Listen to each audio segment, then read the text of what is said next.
pasti setiap orang tuh ada masanya dan setiap masa itu ada orangnya kan. Jadi kayak aku mikirnya kira-kira 10 tahun lagi, pada saat itu ya awal-awal mulai bisnis, kira-kira 10 tahun lagi tuh masih ada gak ya yang mau pakai gue di entertain gitu. Secara kan terus berputar ya. Dan akhirnya kita sama-sama legowo lah gitu, sama-sama tahu kalau memang bukan bidang kita, ya udah kita nggak usah ngotot di situ. Jadi semuanya udah jelas nih di awal, sampai ke struktur organisasinya juga udah jelas.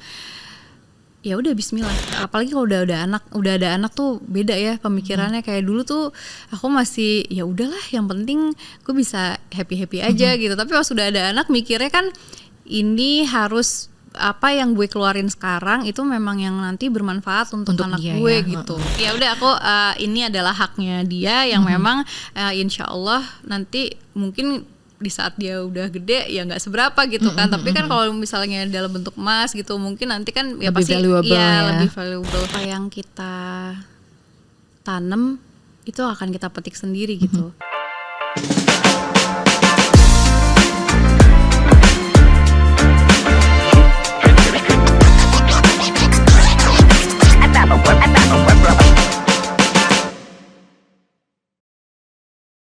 Pada siang hari ini kita kedatangan tamu yang sangat spesial teman-teman. Beliau akan share mengenai kisah inspiratifnya. Beliau ini punya shift karir yang begitu tajam gitu ya. Dari aktris dia memutuskan untuk jadi full time entrepreneur. Jadi langsung saja kita panggilkan Mbak Zaskia Sungkar. Halo. Assalamualaikum. Waalaikumsalam. Thank you Mbak Kia udah mau hadir hari ini di Spot. Pastinya kita nanti mau sharing-sharing dari pengalaman Mbak Kia yang insya Allah bermanfaat ya buat teman-teman semua di rumah. Nah sebelum mulai Mbak Kia, kita biasanya ada quiz sedikit dulu, bukan quiz sih. Jadi aku nanya beberapa pertanyaan, nanti ada 2 pilihan. Mbak Kia bisa pilih satu, sama kalau boleh kita dijelasin kenapa nih Mbak Kia pilih itu gitu ya alasannya. Oke, pertanyaan yang pertama Mbak Kia, as a businesswoman nih, sebenarnya Mbak Kia lebih pilih membuat produk itu yang lagi hits atau trending gitu ya, dan juga marketnya besar, atau pilih produk yang kita bisa bilang niche gitu ya, sesuai passion Mbak Kia, tapi marketnya nggak sebesar yang pertama nih. Pilih yang mana kira-kira? Yang pertama. Oke, sekarang boleh. ya. Boleh tahu alasannya? Itu jawabannya sekarang. Kalau dulu beda. Kalau dulu tuh aku lebih ada idealisnya. Waktu awal-awal ngebangun bisnis yang fashion line aku ini. Sebelum adikku masuk, jadi di awal tuh aku benar-benar idealis banget, dan ya itu akhirnya marketnya ketakar gitu loh. Tapi kalau menurut aku itu pilihan ya, dan itu proses. Karena banyak juga di luar sana yang harus kita hargain. Memang banyak owner dari satu rumah mode atau desainer itu yang memang masih memegang teguh pada prinsip itu, dan ya itulah karya mereka gitu kan. Cuma kalau sekarang memang aku lebih memilih dari sisi bisnisnya. Jadi karena sekarang kayak gitu ya. Thank you loh Mbak jawabannya. Sama-sama. Yang kedua nih ya, kalau misalnya Mbak Kia kan punya bisnis nggak satu aja ya. Kalau misalnya ada bisnis yang satu nih rugi terus, lebih pilih dipertahankan aja bisnis itu, atau keuntungan bisnis lain dipakai untuk maintain si suatu bisnis ini nih yang rugi mulu? Tutup ya. Jadi kenapa nih Mbak kalau boleh tahu nih? Ketakar gak sih umur gue langsung? Kayak gue udah melewati fase-fase ya. Karena ya balik lagi seperti pertanyaan yang pertama gitu, aku udah pernah melewati fase yang dimana seperti opsi nomor 2 tadi ya gitu. Jadi keuntungan dari perusahaan-perusahaan yang lain itu dipakai untuk mengcover main congklak gitu ya. Itu udah pernah aku laluin, dan itu capek banget. Banget. Jadi sekarang ketika kita lebih cepat ngambil action gitu, alhamdulillah sampai hari ini lebih safe sih. Menarik nih teman-teman ya. Dari orang yang experience-nya udah banyak gitu ya. Terus Mbak Kia terakhir nih, kalau misalnya bisa dipandang statusnya Mbak Kia nih, dikenal sebagai seorang aktris atau seorang pengusaha Mbak? Aduh, nggak boleh dua-duanya coba deh. Aduh, soalnya itu simbiosis mutualisme. Dikenalnya awalnya itu dulu ya. Ya kan awalnya kan di entertain dulu, terus beralih ke bisnis. Tapi kalau aku as a businesswoman doang tapi aku nggak aktif juga di entertain, ya rugi juga gitu. Karena itu ngebantu banget gitu dengan aku adanya media sosial kan. Sekarang ya nggak harus yang public figure aja, tapi ya sekarang orang udah punya, kayak kita punya platform sendiri gitu yang bisa kita mainin banget gitu kan. Nah jadi kayak dua-duanya nggak bisa lepas ya. Nggak apa-apa Mbak, thank you loh. Oke, kita langsung aja mulai ngobrol kali ya. Mbak Kia kan memang balik lagi ya lah, dikenalnya awalnya sebagai seorang public figure dan juga aktris, dan ternyata sekarang kita kan mau bahas dari sisi lainnya nih Mbak ya, dari seorang pengusaha, terus juga how you manage the money nih behind dua hal yang dikenal oleh Mbak Kia gitu ya, yaitu pengusaha dan juga aktris. Terus juga dari sisi investasi nanti kita boleh tanya-tanya ya Mbak. Tapi dan juga fun fact, ternyata banyak bisnis ya Mbak Kia, nggak hanya di satu bidang gitu ya, nggak hanya fashion aja. Kalau misalnya kita boleh tahu nih, awalnya gimana sih Mbak Kia memutuskan untuk dari jadi aktris gue mau mulai usaha deh, awalnya nih gimana sih? Ya awalnya mulai berpikir aja sih, kayaknya pasti setiap orang tuh ada masanya, dan setiap masa itu ada orangnya kan. Jadi kayak aku mikirnya kira-kira 10 tahun lagi, pada saat itu ya awal-awal mulai bisnis, kira-kira 10 tahun lagi tuh masih ada gak ya yang mau pakai gue di entertain gitu. Secara kan terus berputar ya. Yang nanti baru akan, banyak gitu ya. Ada generasi-generasi yang mungkin yang pasti lebih menarik untuk brand-brand atau PH-PH untuk untuk dipilih gitu kan, dibanding kita yang mungkin udah mulai nambah terus nih umurnya. Jadi dari awal pemikiran itu sih akhirnya coba bikin sesuatu, dan waktu itu aku tuh nggak ada background di bisnis gitu. Jadi ya organik aja sih sebenarnya. Dari awal tuh aku coba create sesuatu yang memang aku benar-benar suka. Pada saat itu kan masih sering ini ya, ngisi-ngisi acara panggung, terus ya talk show, terus ya sinetron juga, nyanyi juga sempat gitu kan. Di situ kan butuh yang namanya baju tuh kayak udah kebutuhan utama banget gak gitu. ada habis ya kalau baju asli, udah pasti ganti-ganti terus kan. Nah dari situ tuh udah mulai suka tuh styling sampai aku kan ada duet bareng sama adik aku sendiri tuh. Jadi kita suka ngekonsepin untuk bajunya baju untuk stage-nya seperti apa gitu. Nah dari situ berawal dari hobi lah ya biasa. Dan akhirnya waktu aku pakai hijab, awal-awal tuh kan brand hijab belum banyak tahun 2011. Nah, 2012. Nah, dari situ aku mulai pakai Instagram tuh.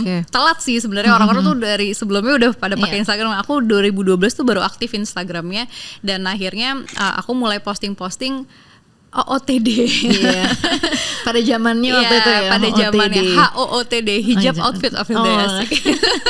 Nah di situ mulai banyak komen-komen tuh nanya, Kak bajunya beli di mana? Pada suka ya ternyata, antusias. Alhamdulillah. Terus celananya beli di mana? Scarfnya beli di mana? Gitu kan.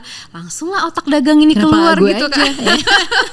Kenapa gue nggak bikin ya? Akhirnya iseng sama mamaku, aku bikin dengan modal yang pas-pasan banget, karena kita juga nggak terlalu berani. Dan jujur pada saat itu ya nol aja gitu loh, kayak aku knowledge tentang si bisnis ini tuh nggak ada sama sekali. Jadi benar-benar udah iseng aja, nggak ngerti yang namanya harus ngonsepin produk seperti apa, jualannya gimana, nggak tahu gitu distribusinya kemana. Benar-benar ya udah iseng aja bikin, ibaratnya bikin kayak online shop lah gitu. Dan alhamdulillah beberapa produk yang pertama kali kita launchingin itu langsung habis gitu. Jadi kayak padahal cuman kayak ya ada yang selusin, ada yang bahkan cuma 6 piece doang. Itu ada. Jadi aku bener-bener ngelewatin fase itu. Nyoba-nyoba di awal ya. Sampai nyoba bikin sampel itu kan, kita beli mesin jahit sendiri, terus ada yang kita hire lah gitu untuk bantuin kita mulai bikin sampel sampai nanti lanjut ngurus produksi ke konveksi gitu. Masih manual banget nih ceritanya. Dan kita nggak punya tempat waktu itu, sampai numpang di kayak ada ruangan kecil di gudang, di kayak gudang gitulah di restoran mie ayam saudara. Oh ya ampun.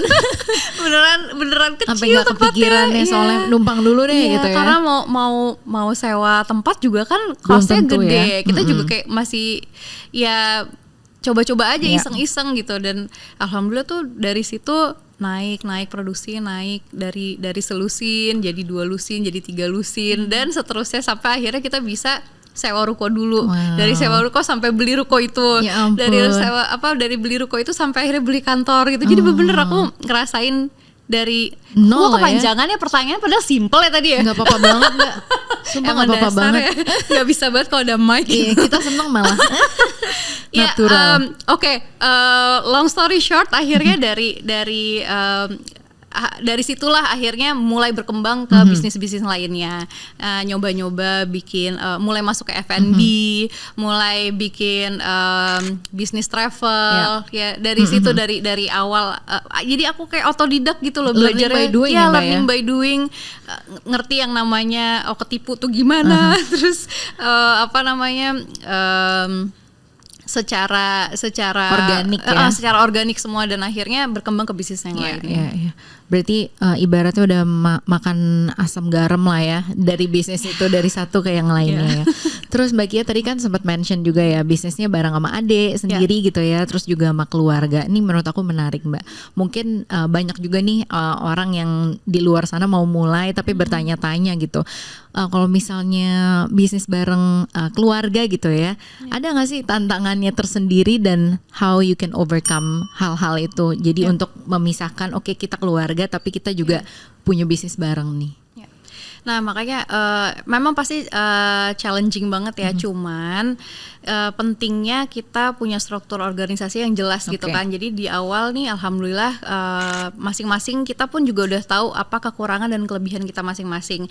Dan ini yang jadi konsepnya tuh kita bukan dipilih gitu, jadi kita mengajukan diri pada saat itu ketika kita ngobrol berempat untuk membangun usaha ini gitu kan. Awalnya memang aku sama mama, akhirnya mama pensiun kan, Shirin masuk, kita sama-sama anak kreatif yang nggak ngerti bisnis banget gitu loh. Jadi akhirnya alhamdulillah suami sama Wisnu masuk untuk ngurusin manajemennya.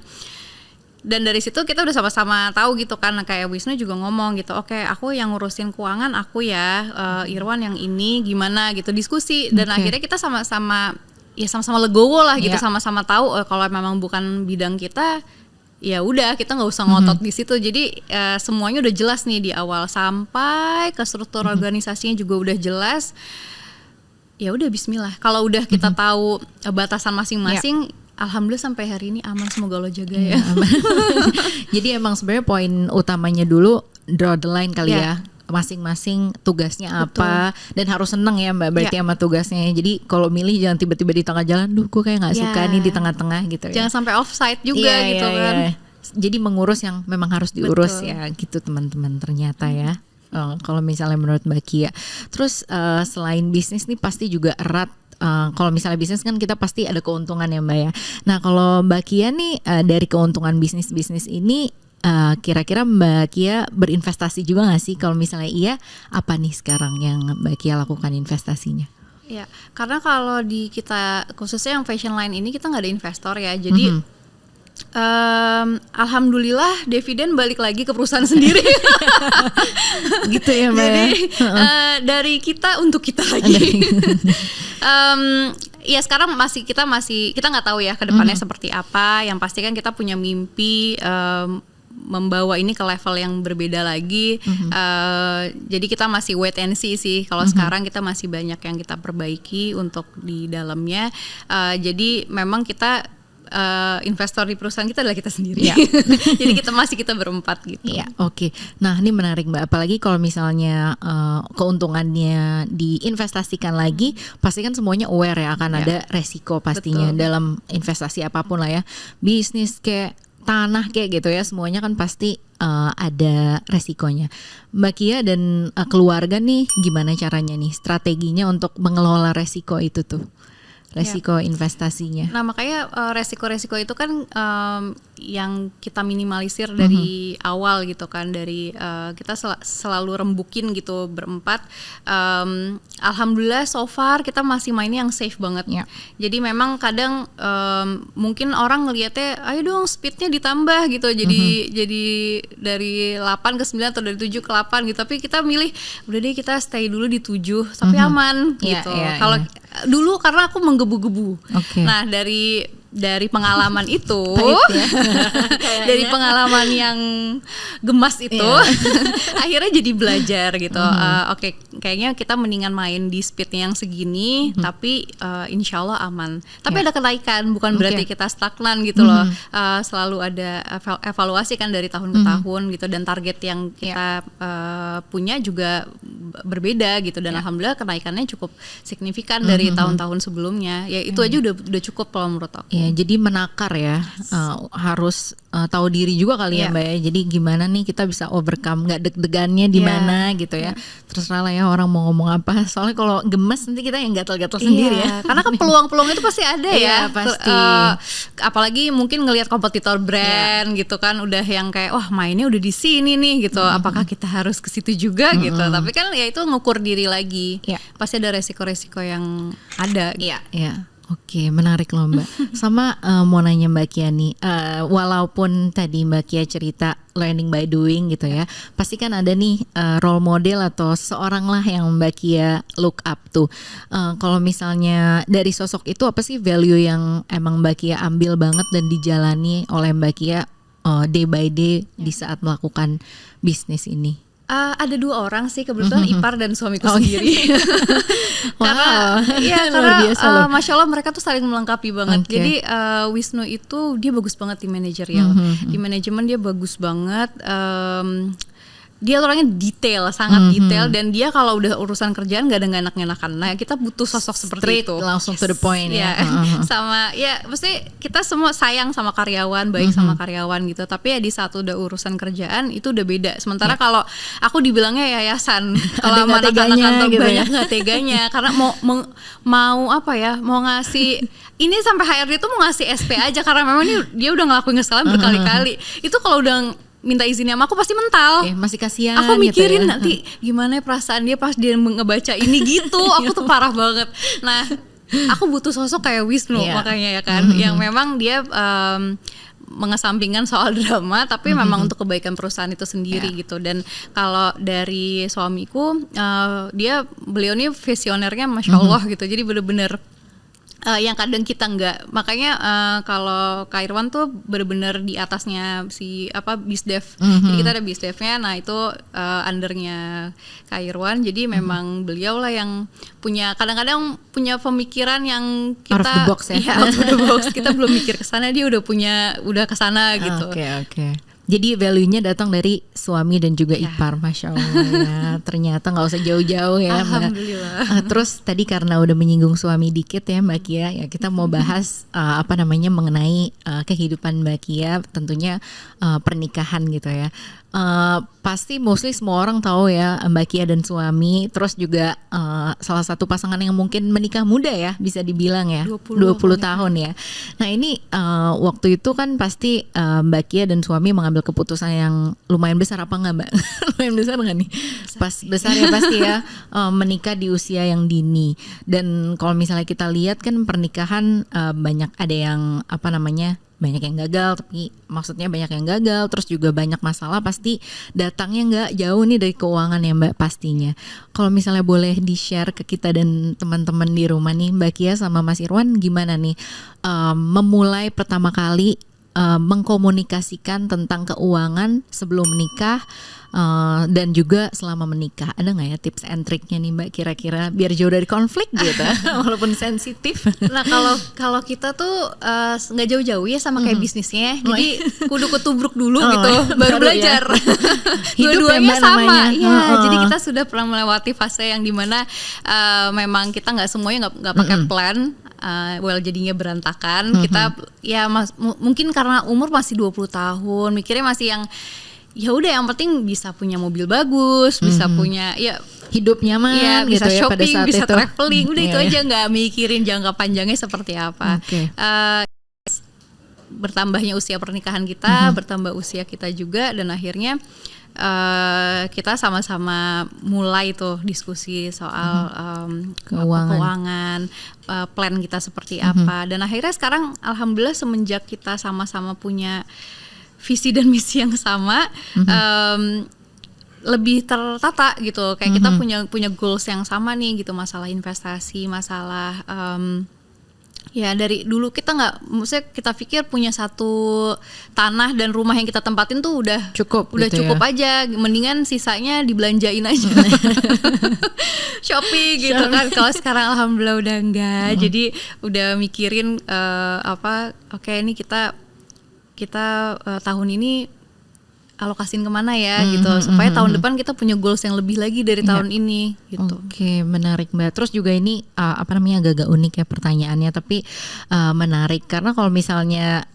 menikah pasti kan ada banyak janji yang baik dengan Tuhan gitu ya. Kita kan juga pasti janji satu sama lain. Tapi menurut Mbak Kia, apa sih yang paling penting janji satu sama lainnya yang berbau-bau financial nih? Ada nggak sih satu sama lain? Oke, misalnya posnya jadi satu, atau misalnya pos keuangannya walaupun uang istri suami nggak boleh minta gitu. Ada nggak sih Mbak? Gimana cara ngejalaninnya nih perharinya, financial promises kalian tuh seperti apa sih?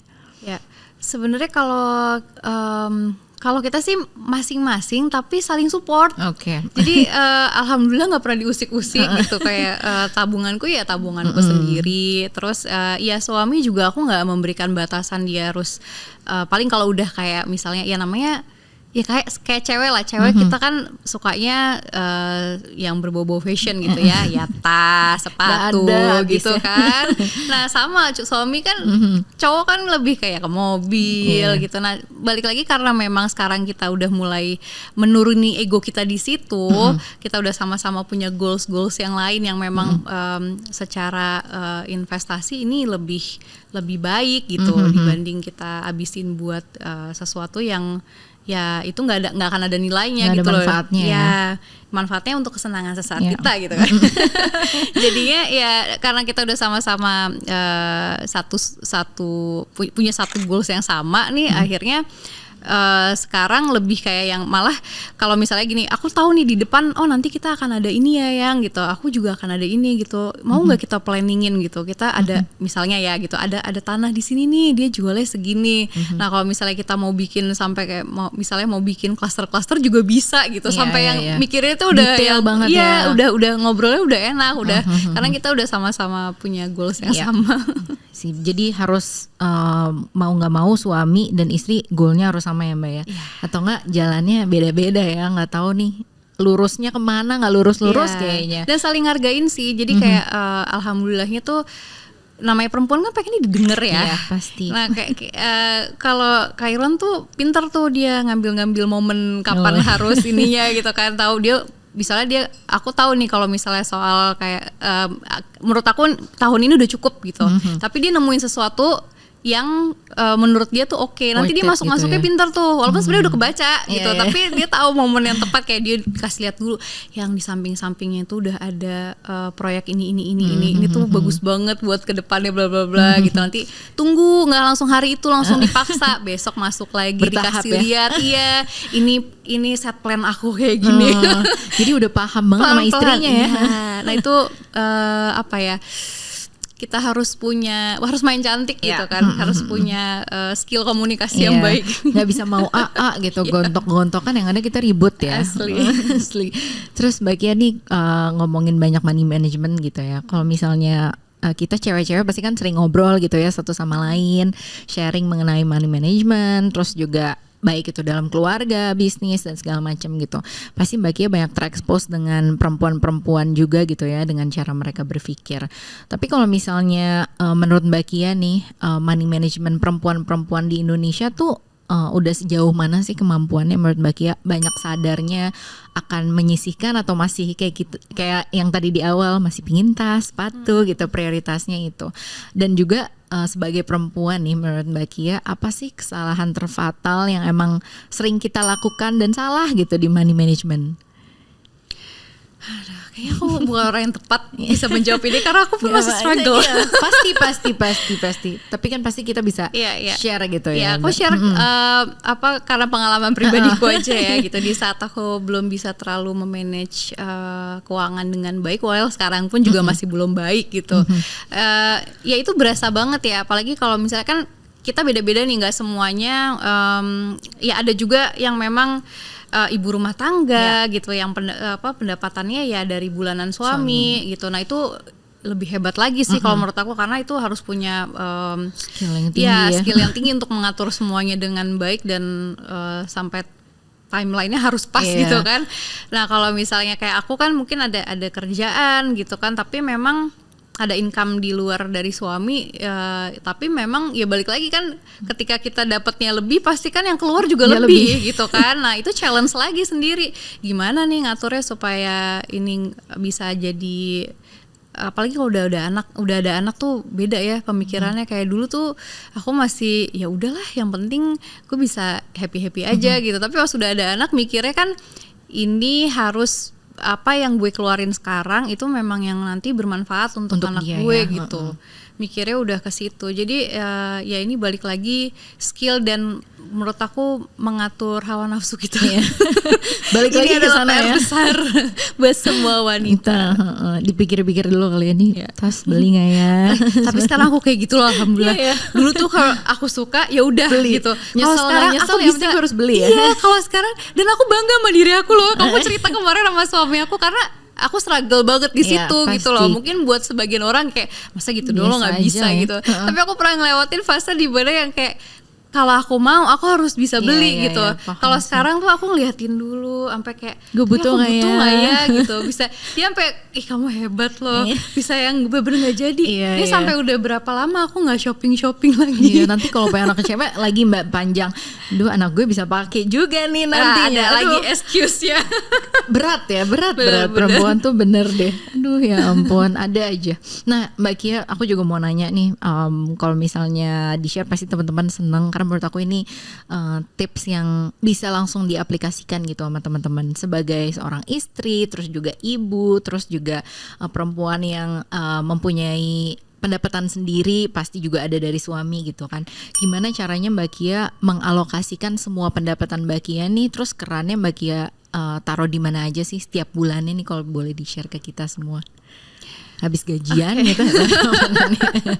Ya yang pasti pengeluaran tuh banyak banget ya. Yang kadang-kadang udah kita filter masih aja banyak gitu. Kok ada lagi yang nggak kecatet gitu ya.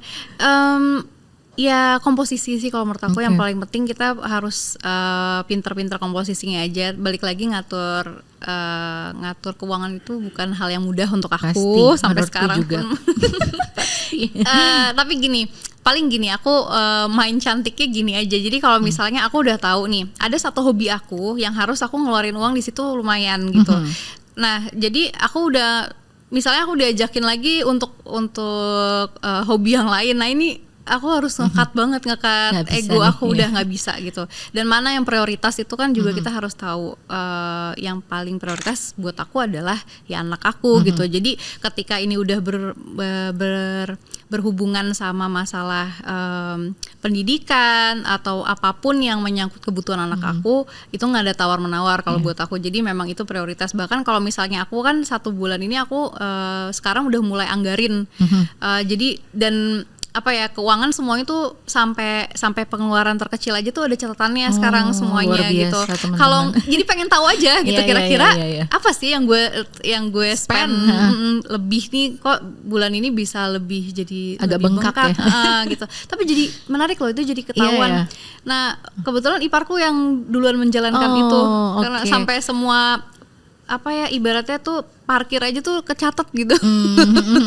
Kesannya kayak kok pelit sama diri sendiri, tapi ternyata pas di kita breakdown gitu kan malah jadi kelihatan gitu. Oh sebenarnya yang kita banyak waste tuh di sini gitu. Mungkin bisa jadi nemuin solusinya apa ya supaya nggak terlalu waste di sini gitu. Jadi cutnya di mana tahu gitu ya. Mbak Kia, terus juga anak udah umur 3 ya. Alhamdulillah.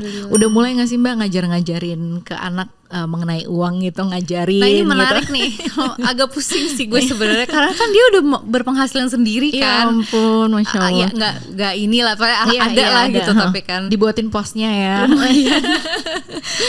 aku ngobrol nih sama Abinya, gimana ya Bi, apa namanya, kalau kita simpan dalam bentuk uang kan nanti di umurnya dia udah nggak ada nilainya. Akhirnya ya oke deh, coba di emas, terus adalah gitu beberapa yang kita iniin. Lucu sih, jadi kayak ngurusin keuangan anak sendiri, kita ngomong juga belum ngerti ya makanya. kan. Ukasya pernah aku ajak ngomong, Ukasya alhamdulillah Ukasya Allah kasih rezeki, kemarin Ukasya dapat iklan, Ukasya dapat segini, Ukasya mau beliin apa? Es krim. Ya Bu, ya nggak sebanding.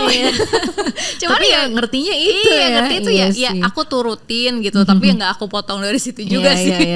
Jadi memang ya udah, aku ini adalah haknya dia yang memang insya Allah nanti mungkin di saat dia udah gede ya nggak seberapa gitu kan, tapi kan kalau misalnya dalam bentuk emas gitu mungkin nanti kan ya lebih pasti valuable, lebih valuable.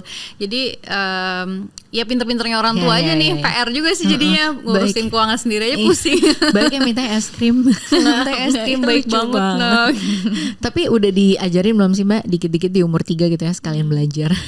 Udah kayak kalau misalnya dia minta mainan gitu atau apa, kan anak kecil kan nggak tahu nggak tahu mahal atau murahnya gitu ya.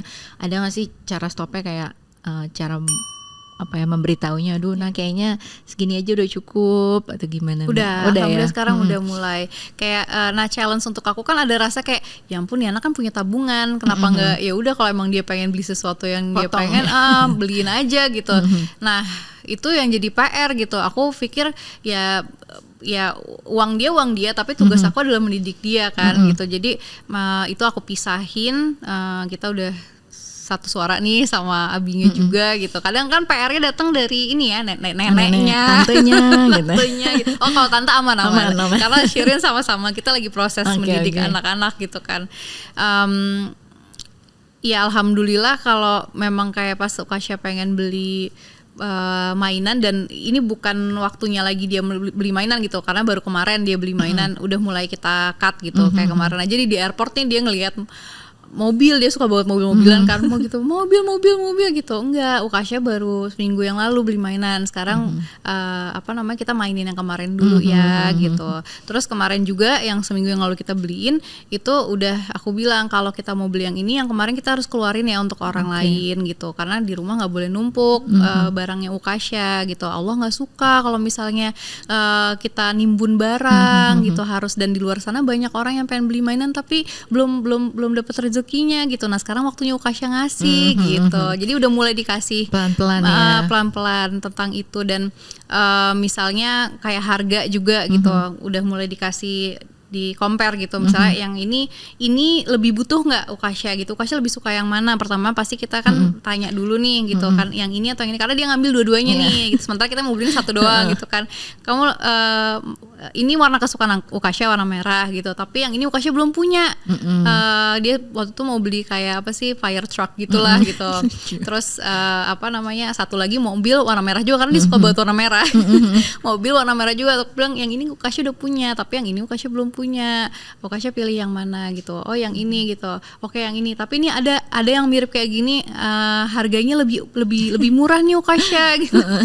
Apa kita yang ini? Enggak, yang ini aja. Tapi pelan-pelan, aku juga nggak maksain. Well dia masih 3 tahun. Tapi pelan-pelan lah, supaya komunikasi itu kan nggak langsung masuk. Hajar gitu ya. Pelan-pelan dia tahu, oh kalau misalnya ternyata ada perbandingan loh gitu. Satu barang ini dia bisa beli ternyata dengan harga yang lebih murah di barang yang lain gitu. Walaupun nggak langsung aku eksekusi seperti itu gitu. Ya itu sih komunikasi simpel yang sebenarnya untuk anak insya Allah dampaknya tuh bisa sampai dia besar nanti. Amin. Ya jadi harus pelan-pelan ya Mbak ya, dikasih pilihan, kasihannya dia. Tapi harus ya gitu kan. Karena susternya aja bilang apa, kemarin kan udah syuting masa nggak dibeliin? Jangan gitu ini kan lagi ngedidik. Beda ya, nggak bisa, tetap aja kan kita nggak tahu ya hidup ya Mbak ya. Aduh emang banyak deg-degannya ya. Ini ujian gitu, maksudnya kita ya maksudnya Allah kasih rezeki itu juga kan ujian gitu. Jangan sampai kita sayang sama anak kita tapi bukan berarti sayang itu kita ngasih semuanya gitu kan. Justru ada waktunya kita ngasih dia pendidikan yang which is dia butuh banget gitu. Yang paling berharga kan sebenarnya itu nantinya ya. Kalau misalnya kita udah nggak ada gitu kan pasti ya tinggal value jadi sedih.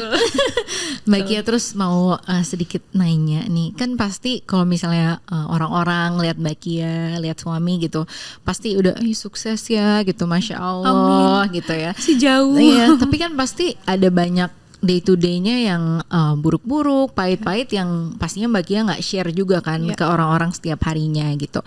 Boleh nggak sih Mbak di share ke kita semua nih satu hal yang emang pahit banget gitu, breakdown Mbak Kia dan suami soal keuangan, dan pelajaran apa sih yang benar-benar Mbak Kia bisa ambil dari situ untuk berdiri lebih tegak keesokan harinya gitu.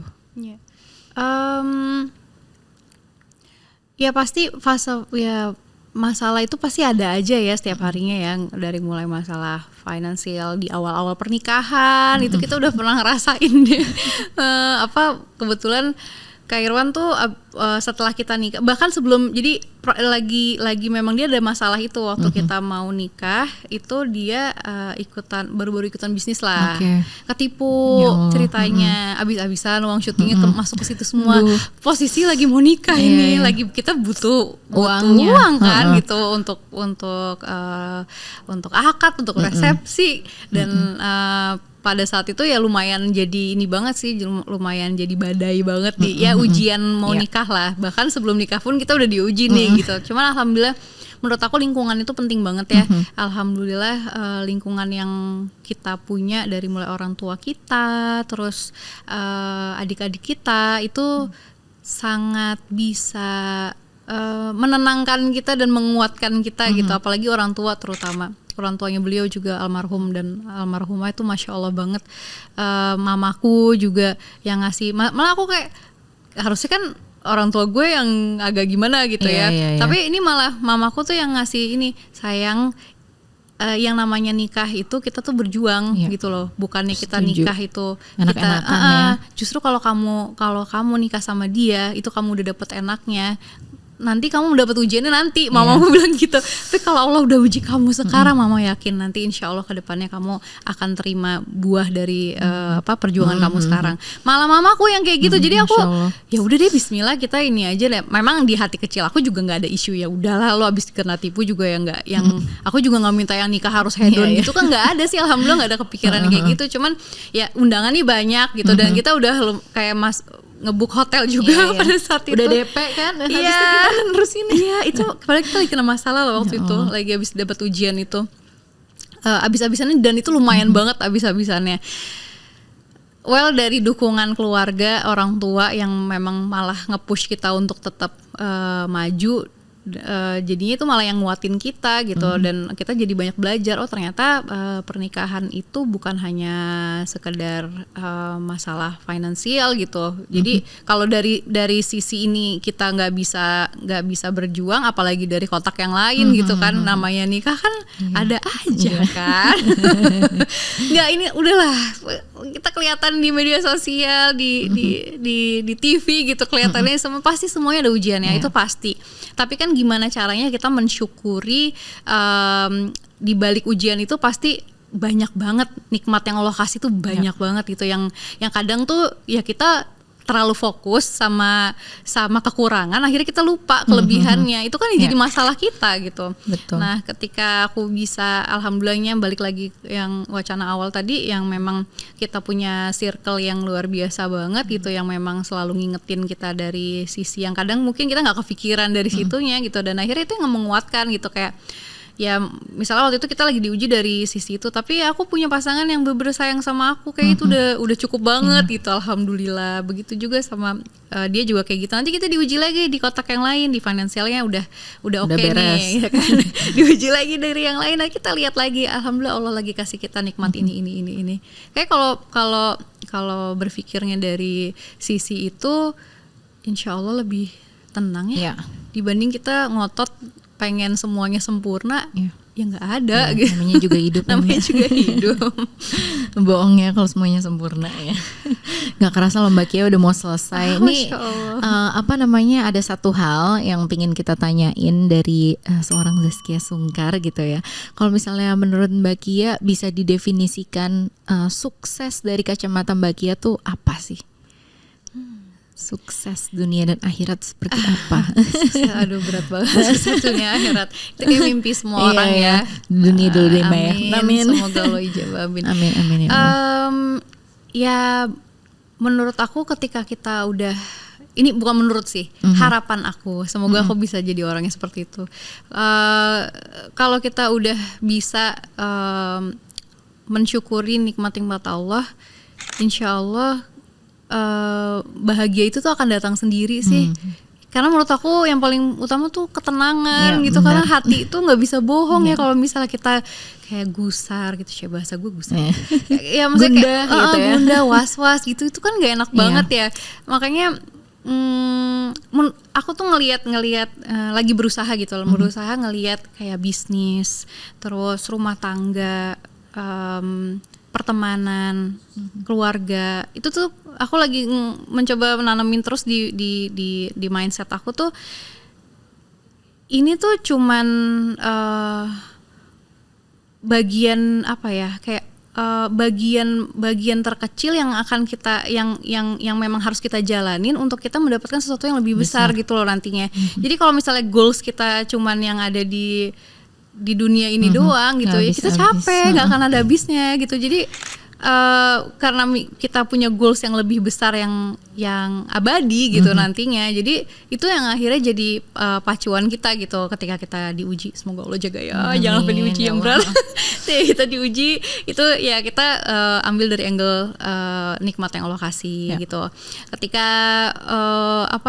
kita misalnya lagi ya ujiannya misalnya datang dari pertemanan gitu kan, ya yang aku, atau dari suami gitu, yang aku lihat ya udah gitu, ini hati-hati mereka ini tuh yang punya Allah gitu. Jadi kalau aku berpikirnya terlalu dari pikiran manusia capek. Jadi mendingan mikirnya dari ya oke, sekarang masalahnya apa gitu. Masalahnya misalnya ini masalah ego aja gitu. Ya udah berarti aku malah introspeksi gitu, kayak wah ini gue lagi kurang nih doanya gitu. Jadi enaknya lewat jalur langit gitu dibanding kita lewat jalur manusia. Kayaknya susah ya. Apalagi kan kalau misalnya ada juga banyak yang bilang yang kayak berharap ya nggak sama manusia gitu ya pasti. Tapi itu lebih nikmat sih, masya Allah. Lebih enak jalaninnya gitu lebih ya. enak jalaninnya. Nah terakhir Mbak Kia mungkin yang bisa di-share ke teman-teman nih ya, ada satu nggak sih filosofi yang Mbak Kia pegang teguh terus, baik dari bisnis, kehidupan, investasi atau keuangan, kayak words to live by-nya Mbak Kia apa sih nih? Ya sampai hari ini yang aku jalanin, aku belajar sih apa yang kita tanam itu akan kita petik sendiri gitu. Apa yang kita tanam itu yang kita tuai ya. Iya, apa yang kita tanam itu yang kita tuai gitu. Jadi dan itu berlaku untuk sesuatu hal yang positif maupun yang negatif gitu. Betul. Jadi long story short ya, kan kita pernah ada di ujian lagi nih, balik lagi kita pernah difitnah sama adalah gitu. Terus udah gitu disitulah kita diuji gitu, apakah kita benar-benar memaafkan. Akhirnya kebukti bahwasannya kita nggak bersalah lah gitu. Dan akhirnya di situ kita diuji, kira-kira kita mau nuntut balik atau enggak nih pada saat itu. Kalau ngikutin ego manusia pengennya nuntut ya gitu. Tapi balik lagi alhamdulillah dengan lingkungan yang selalu mengingatkan kita untuk bisa lebih baik gitu. Jadinya kita memilih ya udahlah kita maafin aja. Itu masya Allah tabarakallah. Atas izin Allah tiba-tiba dia ini kena kasus lain yang akhirnya niat dia di awal tuh dia niat pokoknya sampai ada bahasa pokoknya gue mau memenjarain Irwan. Sampai ada kayak gitu, itu bagian ujian terberat menurut aku selama aku nikah. Ujian terberat itu ya untuk case itu. Karena aku sempat di BAP sampai berjam-jam ya pas aku lagi program hamil, which is aku nggak boleh stres. Nah itu kebayang. Iya, dan akhirnya endingnya itu semoga Allah tolong beliau ya gitu. Mudah-mudahan masalah cepat selesai. Endingnya tuh beliau yang ya qadarullah wa man syafa'al, beliau yang dipenjara gitu sekarang sampai hari ini. Jadi aku udah dari situ, aku sama Irwan tuh bukan yang kayak gitu. Alhamdulillah, semoga Allah jaga, semoga aku nggak bohong, semoga aku jujur. Bener-bener ya, reaksi kita pertama tahu dia ditahan itu kita dua-duanya berlinang, kayak kita ketakutan gitu, maksudnya kita buat salah sama orang lain, pernah ada omongan gimana nggak ya gitu, kita akan benar-benar diuji sama omongan kita sendiri gitu soalnya. Terus kita saling ingetin ya, jangan sampai kita nyakitin orang gitu, karena apa, kalau orang itu masih bersujud sama Allah itu tuh kayak kontan gitu loh, langsung Allah bayar di dunia gitu. Karena kan kita minta maaf harus sama orang itu langsung kan. Nah, dari situ kita belajar gitu. Alhamdulillah ujian itu pasti ada hikmahnya. Nah, hikmahnya itu besar banget. Alhamdulillah sampai sekarang kita jadi, yang pasti secara bisnis kita lebih teliti lagi. Terus masalah paper itu kita lebih detail banget sekarang. Terus iya, walaupun sama temen atau apa itu lebih detail lagi. Terus masalah ya yang tadi ya, prinsip itu apa yang kita taruh itu nanti kita akan ambil itu sendiri gitu. Jadi ya itu yang kita coba tuangkan juga di hubungan kerja sama kita berempat ini gitu, baik berempat maupun sama di luar juga gitu. Jadi memang benar-benar ya udah, ini amanah dari Allah yang anytime bisa Allah cabut. Jadi gimana caranya kita harus bisa berusaha selalu on track gitu. Luar biasa loh Mbak Kia. Terima kasih banyak. Sama-sama. Kita jadi belajar banyak. Masya Allah, aku banyak belajar juga di sini. Hopefully teman-teman semua juga bermanfaat. Terus kita doain insya Allah Mbak Kia semua usahanya lancar. Amin. Yang direncanakan semuanya, yang diinginkan disegerakan Mbak. Amin. Thank you loh Mbak Kia. Sama-sama, makasih. Semoga obrolan hari ini bermanfaat buat teman-teman semua. Mungkin aku Naomi. Aku Zaskia. Kami pamit undur diri. Terima kasih. Sampai jumpa di episode Spot selanjutnya. Dadah.